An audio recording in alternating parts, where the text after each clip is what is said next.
Bismillahirrahmanirrahim. Assalamualaikum warahmatullahi wabarakatuh.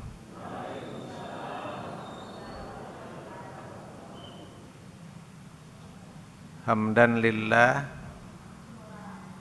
wa syukran lillah. Salata wa salaman ala Rasulillah Muhammad ibn Abdillah. La haula wa la quwwata illa billah. Amma ba'dah. Puji syukur kita panjatkan kehadirat Allah Subhanahu wa ta'ala. Pagi hari ini Allah masih menganugerahkan kesempatan hidup, kesehatan dan keimanan. 3 anugerah utama yang menyebabkan kita istiqomah hadir di majelis ini. Sholawat serta salam berikutnya kita haturkan untuk baginda kita Nabiullah Muhammad Sallallahu alaihi wasallam, yang syafaatnya tentu sangat kita harapkan di yaumil akhir. Mudah-mudahan kita semua termasuk umat beliau yang akan mendapatkan syafaatnya kelak. Allahumma amin ya rabbal alamin. Berikutnya Bapak Ibu, bersyukur kehadirat Allah. Hari ini kita hadir guna melanjutkan kajian kita yang insya Allah kajian ini akan menjadi bekal utama bagi kita dalam menjalani kehidupan di dunia yang berimbas pada kehidupan akhirat kelak kita. Kehidupan kita kan bukan hanya di dunia, terus melaju ke depan.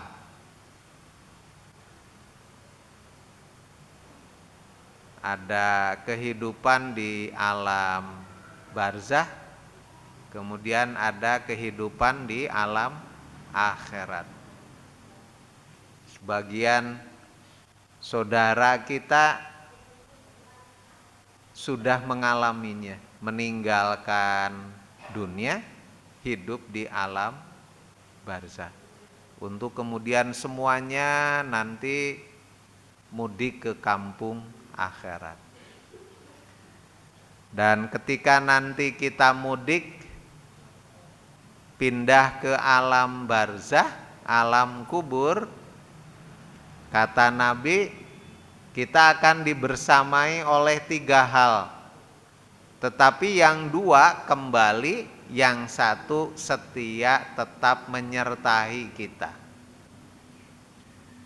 Nah, kita akan dibersamai nanti ketika kita meninggal, dimasukkan ke liang lahat.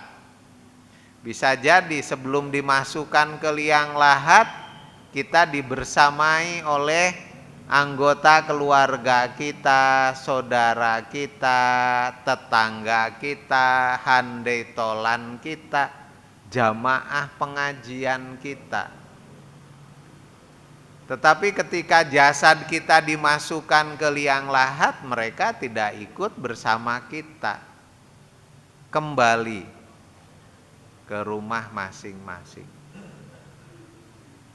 Sekalipun pasangan hidup kita yang janjinya sehidup semati, suaminya meninggal, ibunya nggak ikut dikubur, kembali ke rumah.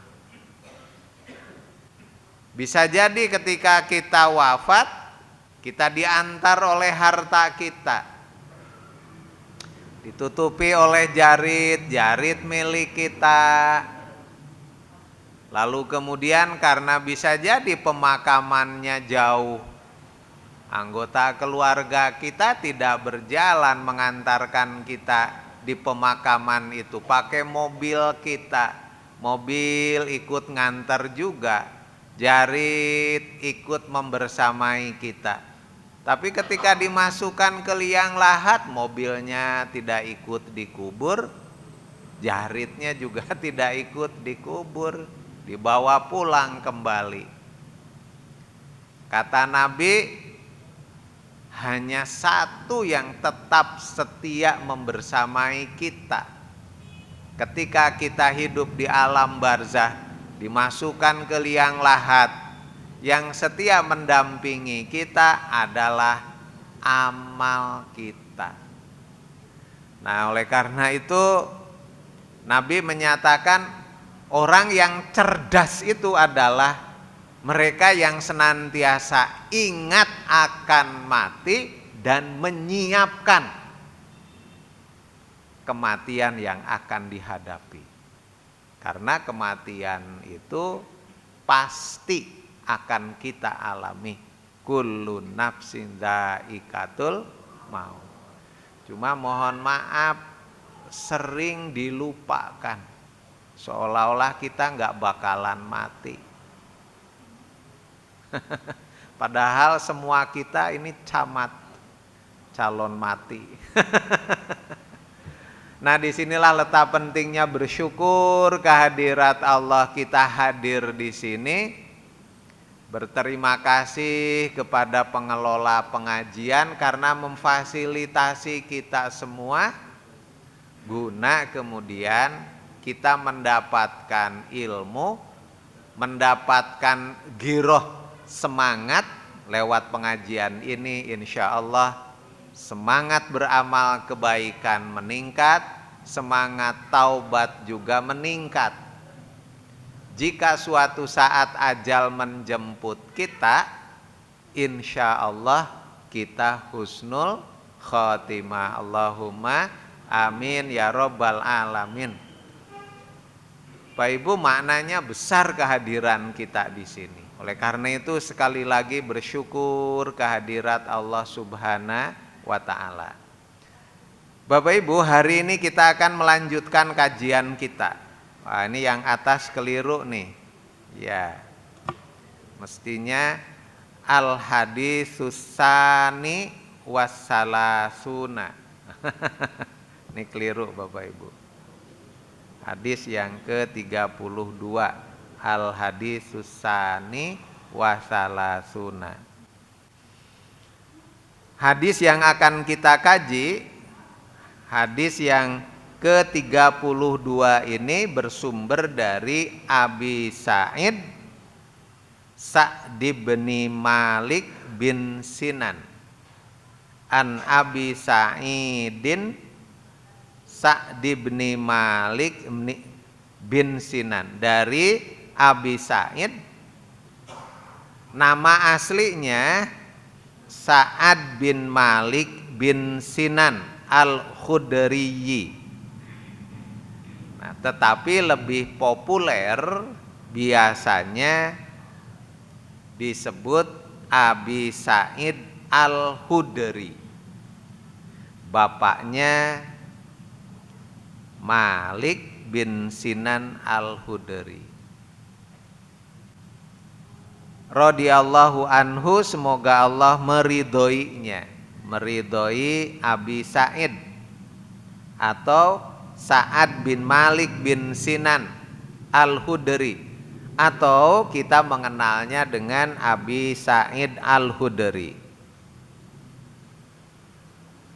Anna Rasulullah sallallahu alaihi wasallam qala, kata dia, sesungguhnya Rasulullah sallallahu alaihi wasallam bersabda. Apa sabda Rasul? La dororo wala diroro. Tidak boleh memberikan madorot, tidak boleh memberikan madorot. baik disengaja wala diroro ataupun tidak disengaja. Ada yang mengartikan tidak boleh madorot itu bahaya ya. Tidak boleh membahayakan diri dan tidak boleh membahayakan orang lain. Hadisun hasanun, status hadis ini hasan, tidak sampai ke tingkatan sahih ya. Rawahu Ibnu Majah, diriwayatkan oleh Ibnu Majah, wa Daraqutniyu, diriwayatkan pula oleh Imam Ad-Daraqutni, wa ghairuhuma musnadan, diriwayatkan pula oleh imam yang lain, imam hadis yang lain selain Ibnu Majah dan Ad-Daraqutni. Nah, musnadan. Warawahu Malik, diriwayatkan juga oleh Imam Malik fil Muwatta, di dalam kitabnya Al Muwatta. Imam Malik menulis sebuah kitab dan ini sangat populer, di dalamnya memuat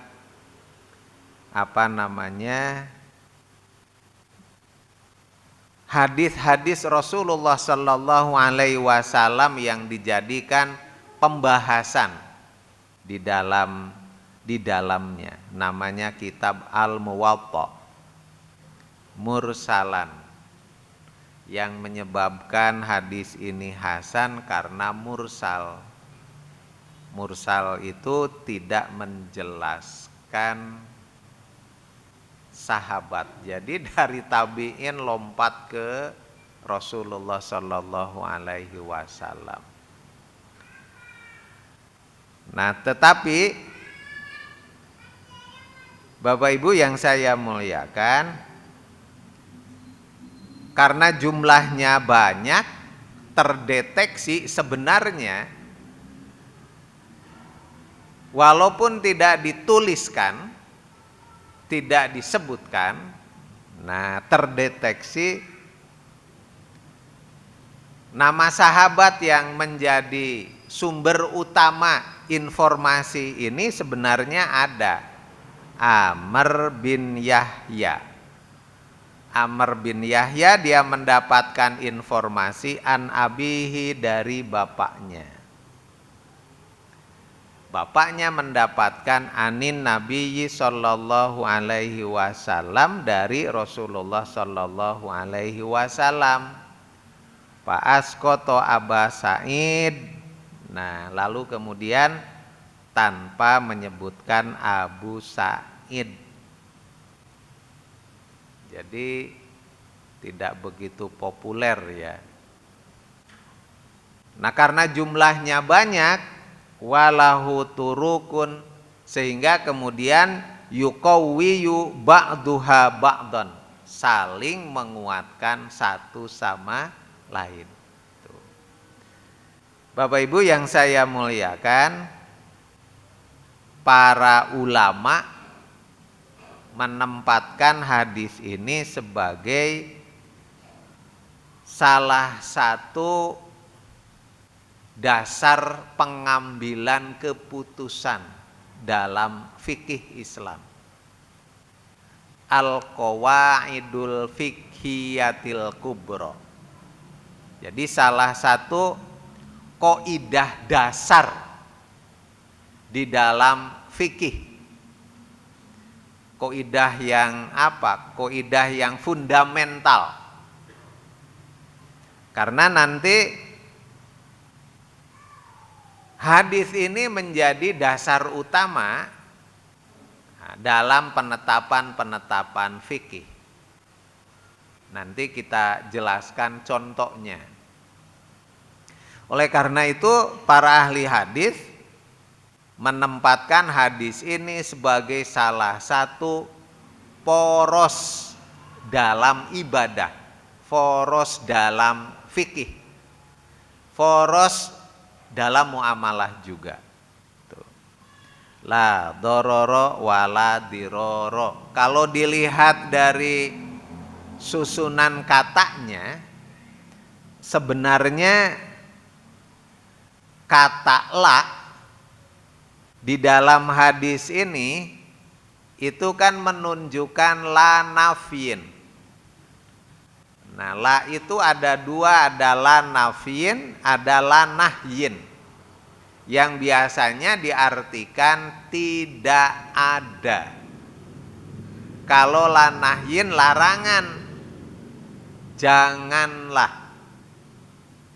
Redaksionalnya itu menggunakan la nafyin, la dororo, tidak ada kemadorotan, tidak ada bahaya, tidak boleh berbuat merusak, yang merusak. Wala diroro. Nah, Bapak Ibu, tetapi walaupun menggunakan la nafyin yang artinya biasanya diartikan tidak ada, akan tetapi maknanya bukan hanya informasi. Kalau la nafyin itu digunakan dalam kalimat bahasa Arab itu untuk menginformasikan. La ilaha, tidak ada Tuhan. Tuh. La nabiyya, tidak ada nabi. Nah, tetapi dalam hadis ini maknanya bukan semata-mata informasi, tetapi memuat di dalamnya larangan. La dororo wala diror. Bukan hanya tidak ada kemadorotan, tidak boleh ada kerusakan, tetapi juga maknanya jangan membuat kerusakan, jangan merusak. Nah, itu dilihat dari redaksional bahasa. Kemudian ketika menafsirkan la dororo wala diroro di kalangan para ahli hadis, ada dua pendapat umum. Pendapat yang pertama, doror dan diror itu disamakan maksudnya. Janganlah berbuat kerusakan. Lalu kemudian fungsi yang kedua, wala diror, itu sebagai taukid, sebagai penguat. Ingat, jangan berbuat kerusakan. Satu berpandangan maknanya sama. La dororo wala diroro. Jangan merusak, sekali lagi jangan merusak. Jangan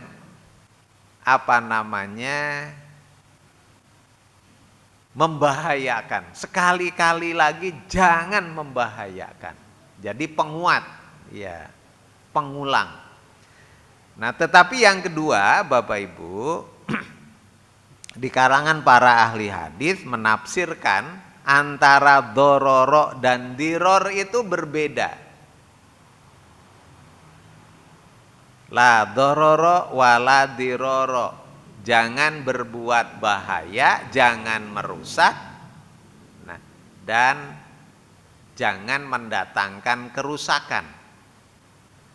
Yang pertama ada yang mengartikan la dororo itu kerusakan dilakukan oleh kita tanpa merusak orang lain. Kerusakan itu hanya untuk diri kita. Tidak boleh kita berbuat perbuatan yang membahayakan diri kita. Jangan membahayakan diri. Maksudnya begitu.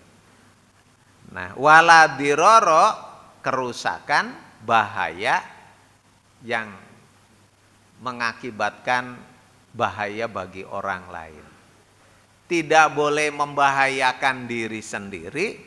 Yang kedua, tidak boleh juga kita membahayakan orang lain. Membahayakan diri sendiri tidak boleh. Makanya ada ahli hadis yang mengaitkan Bapak Ibu kaidah hadis ini dengan apa? Tujuan beragama. Tujuan beragama itu kan melindungi diri, melindungi agama, melindungi harta. Tidak boleh kita merusak agama, tidak boleh kita merusak diri sendiri. Nah, yang pertama membahayakan diri sendiri tidak boleh.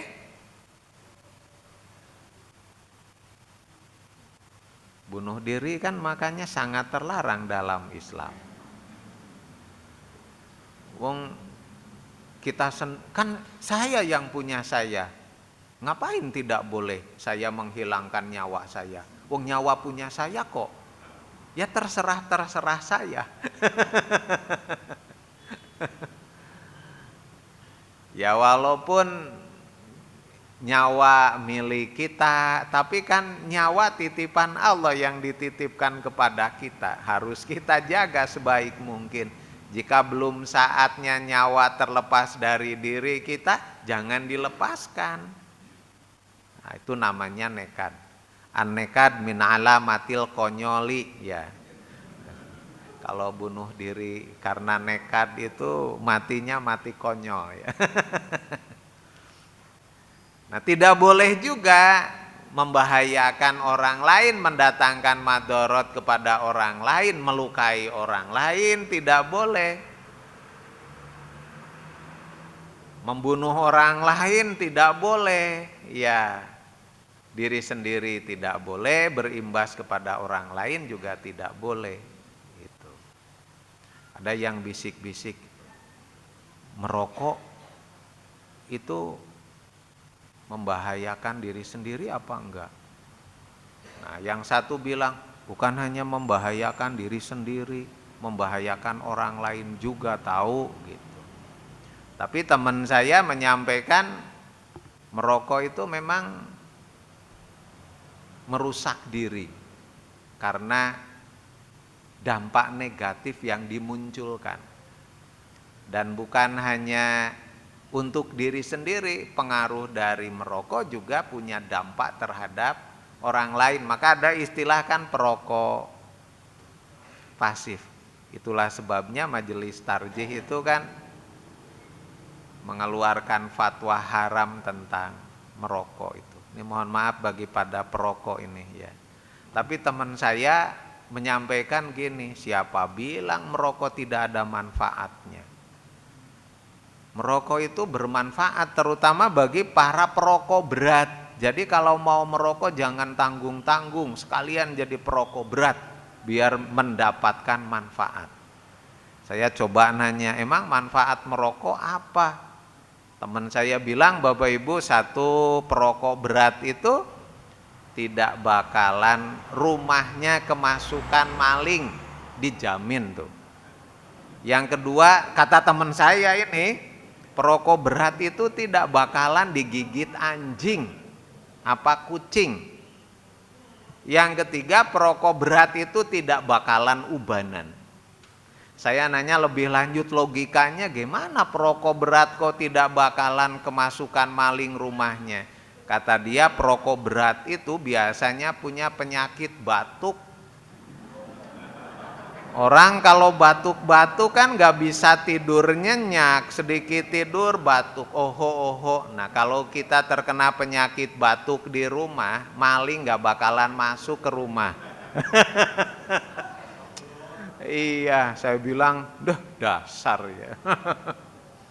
Yang kedua katanya perokok berat tidak bakalan digigit anjing, digigit kucing.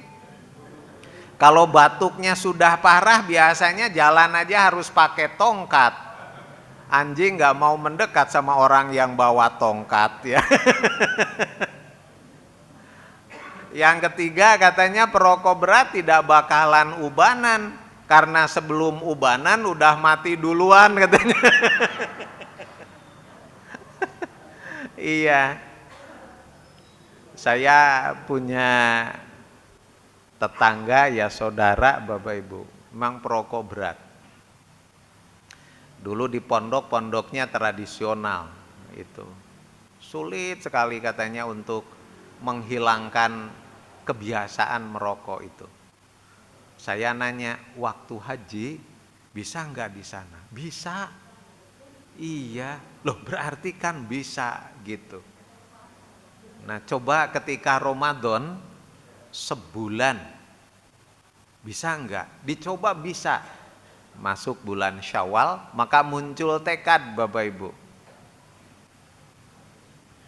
Bismillah katanya, haji aja bisa, Ramadan aja bisa. Saya ingin mengamalkan tekad yang sudah dialami dan tertanam ketika haji dan ketika Ramadan, meninggalkan merokok. Nah, bisa Bapak Ibu. Alhamdulillah, biiznillah dengan tekad. Tetapi suatu saat sakit, awalnya mengira ya sakit lambung karena keluhannya di lambung itu. Tapi kemudian diobati nggak sembuh-sembuh. Kata dokter ini harus diendoskopi untuk melihat keadaan bagaimana yang ada di dalam itu, bukan hanya berdasarkan gejala mual-mual saja. Di endoskopi, wah ternyata sudah parah penyakitnya. Jadi herannya tidak ada gejala-gejala awal, kok tiba-tiba kemudian stadium 4. Nah, ini bukan hanya di lambung, yang lebih parah itu di paru-paru itu. Bisa jadi sumbernya di paru-paru, ditelusuri tentang kebiasaan. Dulu perokok, iya. Bisa jadi sebab musababnya dari pengaruh itu, kata dokter gitu. Nah, Bapak Ibu yang saya muliakan, lebih baik menjaga daripada mengobati. Iya. Nah, ini mohon maaf kepada ahli hisab ya, saya hanya menceritakan. Iya.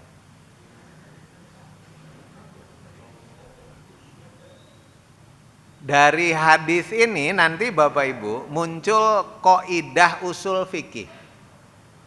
Hadis ini mendasari kaidah usul fikih, kaidah yang kemudian dijadikan dasar untuk menetapkan satu keputusan di bidang fikih. Nah, ad-dararu yuzal. Satu kemadorotan itu, bahaya itu harus dihindari sedemikian rupa. Satu itu. Islam mengajarkan kita harus menghindari bahaya. Pertanyaannya, bagaimana kalau sebenarnya di balik bahaya ada manfaat? Nah, maka ada kaidah yang berikutnya. Kaidah yang berikutnya ini menyertai kaidah yang pertama. Bahaya itu harus dihindarkan. Yang kedua, ada kaidah daf'ul mafasid muqaddamun ala jalbil masoleh. Menghindarkan bahaya lebih diutamakan daripada mengambil manfaat.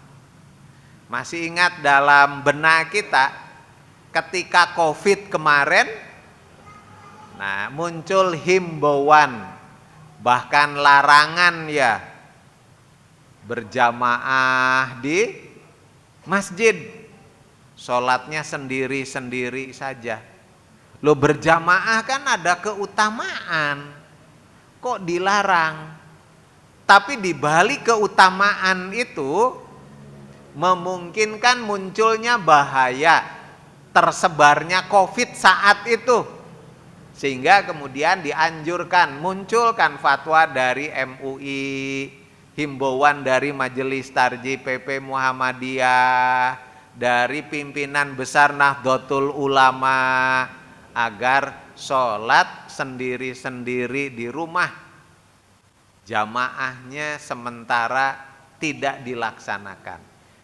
Di balik jamaah ada keutamaan, tapi karena dari jamaah itu dikhawatirkan memunculkan bahaya tersebarnya virus, maka yang didahulukan itu menghindari bahaya daripada mengambil manfaat. Daf'ul mafasid muqaddamun ala jalbil masoleh. Gitu. Kemarin dalam pelaksanaan ibadah haji, mestinya kan Bapak Ibu setelah dari Arafah lalu kemudian mabit di Muzdalifah. Ada istilah murur. Kalau mabit itu kan tinggal sejenak, digunakan untuk beristirahat, merenung, lalu kemudian tidur ya, walaupun sebentar. Nah, namanya juga mabit. Tetapi kemarin itu terutama bagi mereka yang uzur, yang sepuh, yang punya penyakit, tidak harus kemudian singgah, diam gitu, lalu kemudian hanya lewat aja. Kemarin mungkin Bapak Ibu mendengar istilah murur ya, ya hanya lewat, tidak mabit. Itu mengacu ke kaidah ini. La dororo wala diror, ad-dororu yuzal, daf'ul mafasid muqaddamun ala jalbil masoleh. Kalau teman saya dulu di pondok itu ketika mengkaji hadis ini dengan membuat sebuah ilustrasi. Ini kan bulan Agustus katanya. Nah, lalu kemudian itu ada ular kobra tuh. Nah, di sekitar ular kobra itu lalu saya taruh uang. Ada keutamaan tuh, bisa mendapatkan keuntungan. Apa? Dapat uang. Tapi di balik itu ada bahaya. Kok dilalah nyimpennya ya ular kobra, mbok ular-ularan gitu ya. Tingkat bahayanya kan gak seberapa, paling rebutan. Iya, kata teman saya gak usah ngambil uang itu karena ada bahaya yang lebih besar. Nah, ada kaidah yang lain Bapak Ibu, ekstrimnya sampai muncul kaidah ad-daruratu tubihul mahdura. Kondisi bahaya itu membolehkan apa yang dilarang. Di dalam Islam ada larangan. Innallaha harrama alaikumul maitata waddama walahmal khinzir dan seterusnya. Nah, tidak boleh makan bangkai, tidak boleh makan darah, ya. Daging babi haram hukumnya. Tapi jika dalam kondisi bahaya, nah misalnya suatu saat kita terapung-apung di lautan, ikut sebuah kapal kayak Tanujaya kemarin ya, tenggelam, terapung-apung beberapa hari ya. Nah ada yang ngapung juga. Setelah diambil, oh ternyata daging babi ya. Makanan tapi daging babi, kan haram. dimakan haram, tidak dimakan membahayakan diri, udah lemas gitu. Dalam kondisi seperti itu kita boleh memakannya. Pamanit turro ghairo bagin wala adin fala isma alaihi. Kata Allah, jika itu darurat karena bahaya, bukan karena keinginan, fala isma alaihi, maka tidak berdosa bagi kita. Tapi jangan direkayasa. Naik perahu karena saking penasarannya, rasa daging babi kayak apa sih gitu ya. Lalu kemudian nanti pura-pura nyemplung berendam, tapi sudah disediakan daging babi. Aku tinggal nawae ya telung dina, terapung-apung. Ini kan darurat, padahal daging babinya sudah disiapkan. Karena darurat terapung-apung lalu kemudian dimakan. Oh jebule daging babi kayak kie. Itu darurat yang dibuat-buat. Itu rekayasa. Orang lain bisa Bapak Ibu direkayasa. Allah itu nggak bisa direkayasa. Mohon maaf Bapak Ibu, ada mahasiswa yang melakukan penelitian itu di daerah Puncak. Saya nanya, penelitiannya di mana? Di Puncak. Meneliti tentang apa? Meneliti tentang fenomena pernikahan. Pernikahan siapa dengan siapa? Lah orang dengan orang jelas Pak dosen. Ya orang dengan orang itu konteksnya bagaimana? Dia cerita, saya tertarik karena di sana ada fenomena orang Arab kok banyak berkunjung di Puncak itu. Lalu berhubungan nikah dengan perempuan sekitar katanya. Setelah itu kemudian mereka pulang. Nah saya ingin meneliti lebih lanjut. Ditelaah oleh dia. Lama tuh dia melakukan penelitian tentang motif-motif nikahnya itu. Bagaimana prosedur nikahnya itu. Nah ternyata didapatkan data Bapak Ibu. Jadi apa ya, hadir ke tempat itu nikah tanpa pakai catatan nikah resmi gitu ya. Nah lalu kemudian dalam jangka waktu tertentu saya ceraikan panjenengan. Ya kelihatannya dalam agama ya sah menurut kacamata manusia. Tapi kan innamal a'malu biniat. Nikah itu bukan semata-mata untuk, mohon maaf Bapak Ibu, melampiaskan saluran seksual. Di dalam Islam nikah itu bukan semata-mata itu membangun keluarga yang sakinah, mawaddah, warohmah, kemudian melestarikan generasi manusia. Ada tujuan mulia yang lebih dari hanya sebatas itu. Hasil penelitian mahasiswa itu ternyata itu hanya bungkus. Jadi mereka datang lalu kemudian dinikahkan, ya saya nanya ada walinya apa enggak. Banyak yang enggak pakai wali, hanya dinikahkan gitu aja. Sehingga kesimpulannya emang Allah bisa dibohongi. Orang lain bisa dibohongi. Jadi ada kemungkinan motifnya seperti itu. Nah Bapak Ibu yang saya muliakan, kok bisa sampai ke nikah kayak gitu ya. Ini tadi sedang cerita modus ingin merasakan daging babi tapi pura-pura darurat ya. Ad-daruratu tubihul mahdurah. Jadi yang bahaya itu sampai membolehkan apa yang dilarang. Puasa Ramadan itu wajib Bapak Ibu. Tapi kalau kemudian kita sakit, lantas jangan kemudian kita ngeyel. Ini kan kewajiban. Memang ada keutamaan, bisa menyempurnakan rukun Islam kita. Tetapi tadi maf'ul mafasid, daf'ul mafasid ala jalbil masolih. Menolak madorot lebih diutamakan daripada mengambil keutamaan. Nah sekarang ini Bapak Ibu, ini analisanya Syekh Yusuf Al-Qaradawi, seorang ulama besar kelahiran Mesir, tapi kemudian lebih memilih tinggal di negeri Qatar dan sekarang menjadi salah satu rujukan di dalam dalam menjalankan Islam, fatwanya.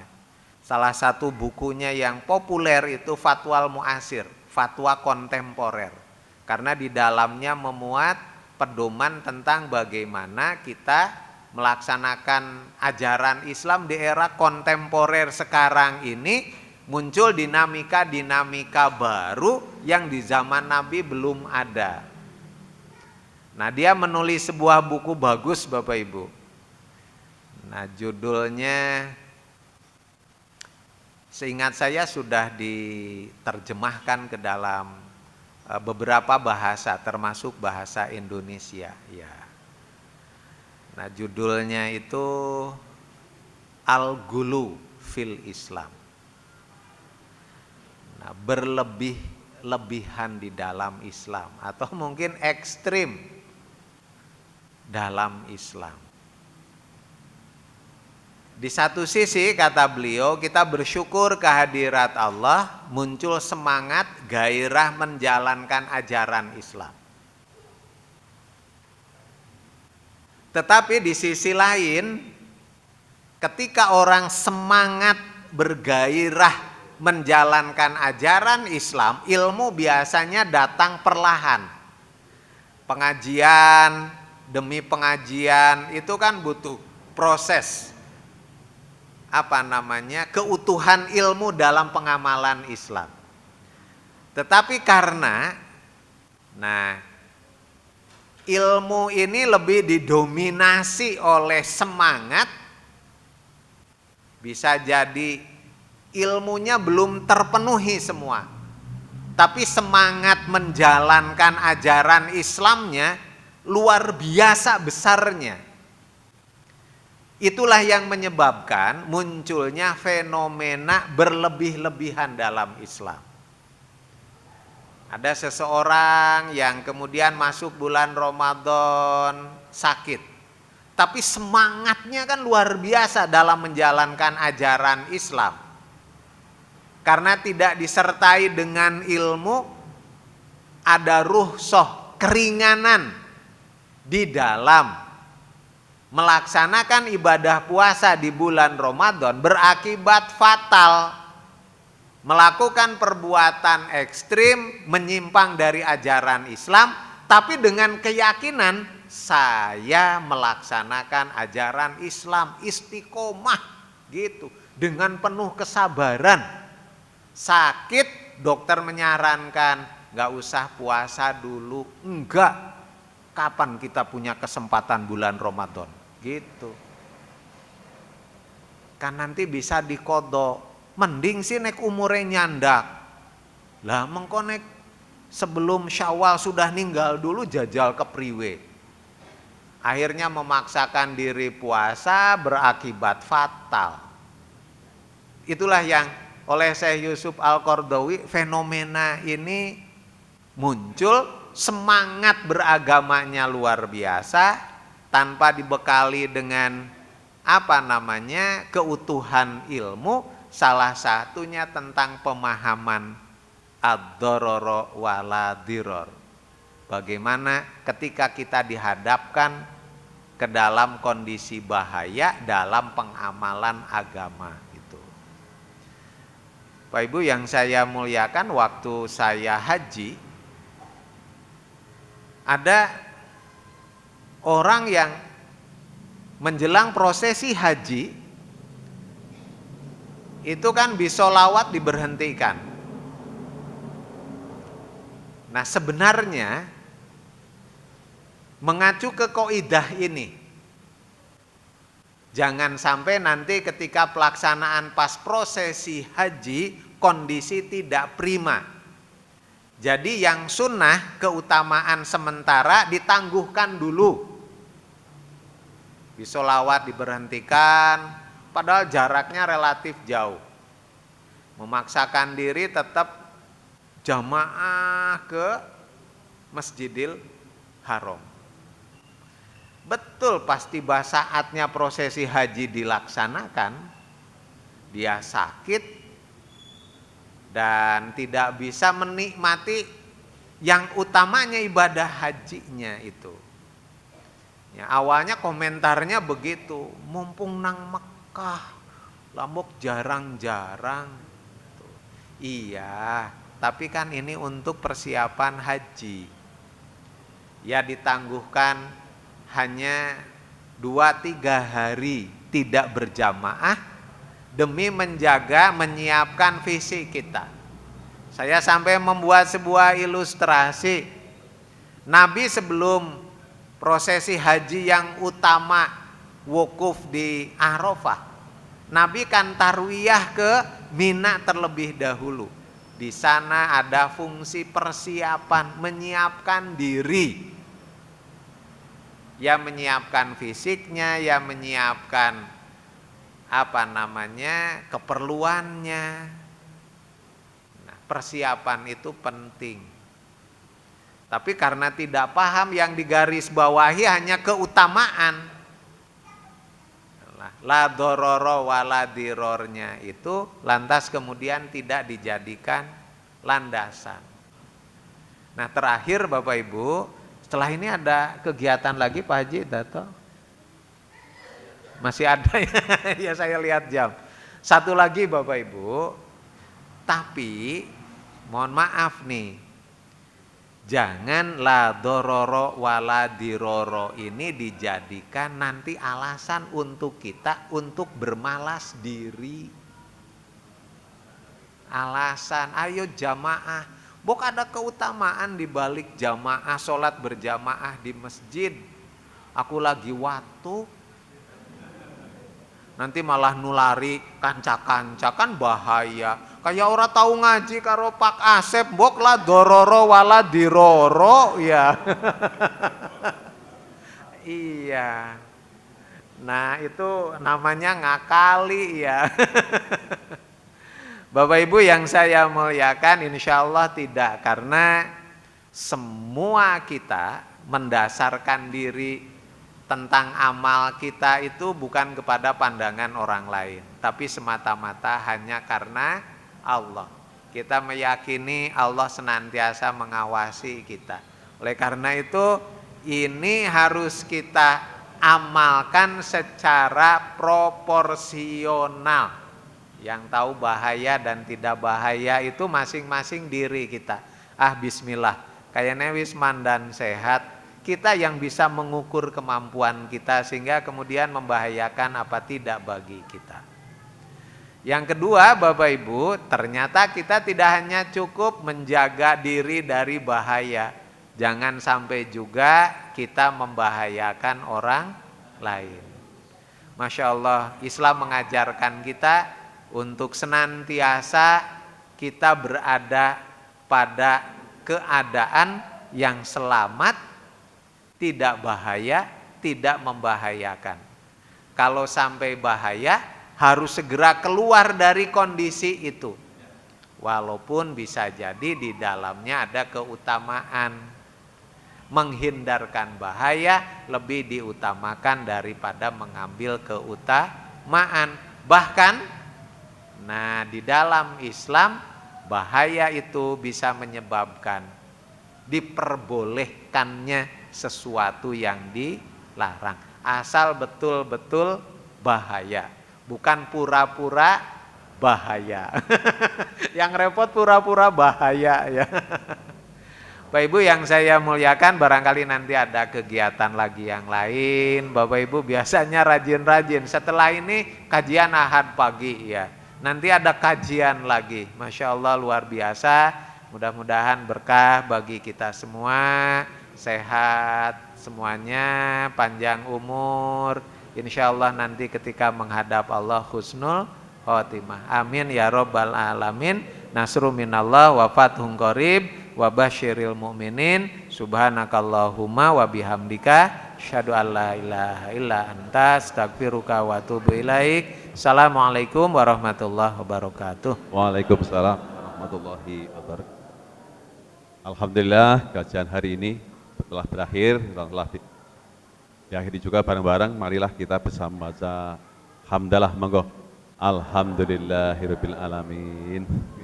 Mohon maaf nih, tidak ada sita jawab karena masih ada agenda berikutnya.